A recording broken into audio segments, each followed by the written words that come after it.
मकर राशि मकर लगन वाले जातकों, क्या कारण है कि 14 मई के बाद हजारों लाखों मकर राशि वाले जातकों की जिंदगी बदल गई, लेकिन आपकी अभी तक नहीं बदली। अभी भी लाखों मकर राशि वाले जातक ऐसे हैं जो स्ट्रगल कर रहे हैं, उनके ऊपर अभी भी पनौती चल रही है, अभी भी कोई पनौती उनको रोक रही है, सक्सेस नहीं मिल रही है। कहने को सभी ज्योतिष ने और हमने भी यह दावा किया था कि गुरु का राशि परिवर्तन जो 14 मई को हुआ है वो आपकी दुनिया बदल देगा, आपके जीवन को बदल कर रख देगा, आपको धन संपदा से माला माल कर देगा। क्यों? क्योंकि गुरु आपकी राशि से छठे भाव में गोचर करके धन भाव को देख रहे हैं। एक भाग्य को जागृत करने वाला ग्रह धन भाव को देख रहा है और उसकी एक दृष्टि आपके कर्म भाव पर है। तो निश्चित तौर पर यह गुरु धन संपदा वैभव यश कीर्ति मान सम्मान प्रतिष्ठा कैरियर और सक्सेस के एक नए आयाम लिख रहा था 14 मई से।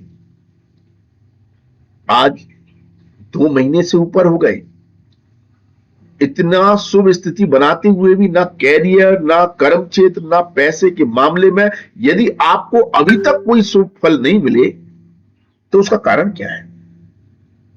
और कुछ मकर राशि वाले जातक ऐसे हैं जिनकी वास्तव में जिंदगी बदली। गुरु की दृष्टि छठे भाव से 12वें भाव पर है, तो उसने विदेश से भी बहुत मौके दिए। उसने मल्टीनेशनल कंपनियों में काम करने वाले, इंपोर्ट एक्सपोर्ट का व्यापार करने वाले या जो लोग विदेश में रहते हैं, जन्म स्थान से दूर रहते हैं, उनकी लाइफ में भी बहुत ज्यादा प्रॉस्पेरिटी सक्सेस सफलता लाकर दी। तो फिर आप क्यों वंचित रह गए? आप क्यों वंचित रह गए? देखिए, कुछ लोगों को बहुत शुभ फल नहीं मिले गुरु के राशि परिवर्तन करने के बाद भी, तो उसका सबसे बड़ा कारण यह है कि गुरु एक तो डिग्री में अभी कमजोर है, दूसरा वो अस्त हो गए सूर्य के द्वारा। तो इन दोनों परिस्थितियों में गुरु ने अपनी स्ट्रेंथ ताकत और ऊर्जा खो दी। अब जिसकी जन्म कुंडली में गुरु कमजोर था, उसके लिए गुरु ने इतनी बड़ी सफलताएं अभी लाकर नहीं दी जितनी वो दे सकता है पावरफुल होकर गोचर के द्वारा। उसने अभी तक आपके लिए वो मौके नहीं दे पाया क्योंकि वो कमजोर हो गया, वो असहाय हो गया, वो बलहीन हो गया। आपने सुना होगा ना बहुत से ज्योतिषों से, पंडितों से कि अभी शुक्र तारा अस्त है, अभी कोई विवाह नहीं होगा, विवाह का मुहूर्त नहीं निकलेगा। अभी गुरु तारा अस्त है, ऐसी स्थिति में कोई मुहूर्त नहीं निकलेगा, कोई भी शुभ कार्य अभी करना बेकार है। वही स्थिति है, गुरु अस्त है, बृहस्पति ग्रह अस्त है, गुरु तारा अस्त है और अस्त होने के कारण वो बलहीन है। वो स्ट्रेंथ, वो पावर, वो ताकत के साथ आपको वो परिणाम दे ही नहीं पा रहा। इसलिए आप स्ट्रगल कर रहे हैं अभी तक। तो अस्त होकर गुरु क्या प्रॉब्लम देता है और अब ये उदय कब हो रहा है? तो देखिए, जब कोई भी ग्रह सूर्य के नजदीक आता है, उसके पास में आता है, तो वह अपनी स्ट्रेंथ खो देता है। क्योंकि सूर्य के प्रकाश के सामने जब वो सूर्य के क्लोज आता है, तो जब हम पृथ्वी से देखते हैं तो सूर्य की रोशनी प्रकाश में वो ग्रह हमें दिखाई नहीं देता है।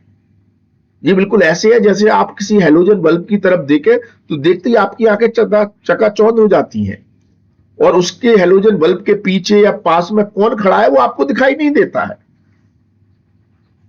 तो ज्योतिष में जो दिखाई नहीं देता है उसका मायने कुछ नहीं है, मतलब उसका फल हमें प्राप्त नहीं होता है, वो हमें फल नहीं दे पाता है।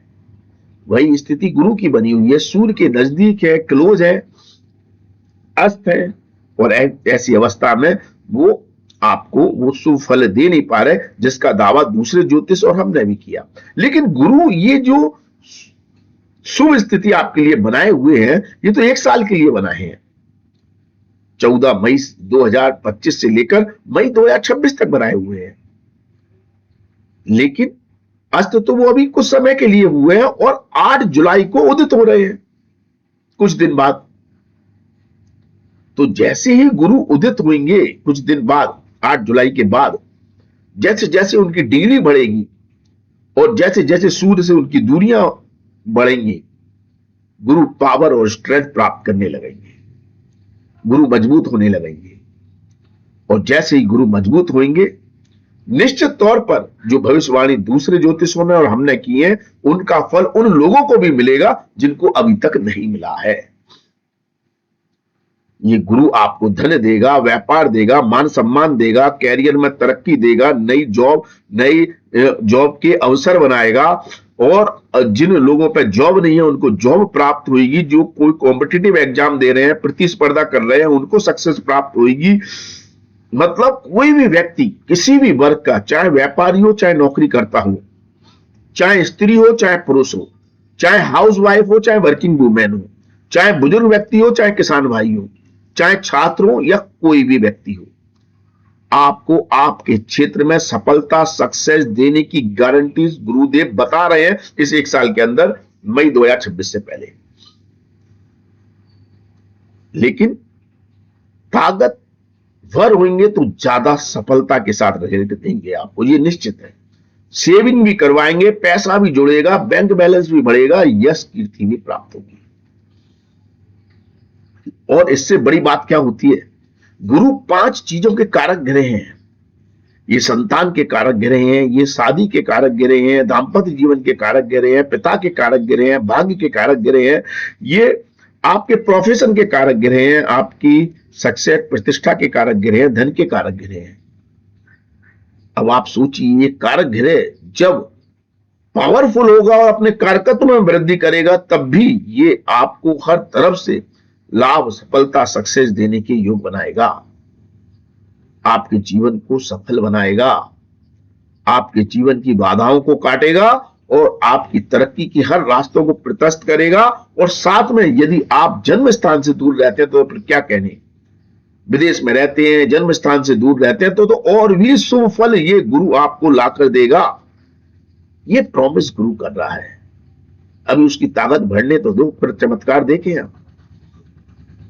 अगर आपको उपाय करने हैं तो आप चंदन का, केसर का, हल्दी का टीका लगा सकते हैं, आप 5 मुखी रुद्राक्ष पहन सकते हैं, आप अपनी लगन, अपनी राशि को मजबूत कर सकते हैं, आप अपनी लगन राशि का रत्न नीलम ब्लू सफायर पहन सकते हैं, आप ओपल पहन सकते हैं, हीरा पहन सकते हैं, अमेरिकन डायमंड पहन सकते हैं। ये सारे शुक्र के रत्न होते हैं, ये भी आपको मदद करते हैं। आप पन्ना, एमरेल्ड रत्न भी पहन सकते हैं, ये भी आपकी मदद करता है। इन रत्नों को धारण कर कर अगर ये सूट कर गए आपको, तो बहुत जल्दी और बहुत शानदार परिणाम आपको प्रदान करते हैं।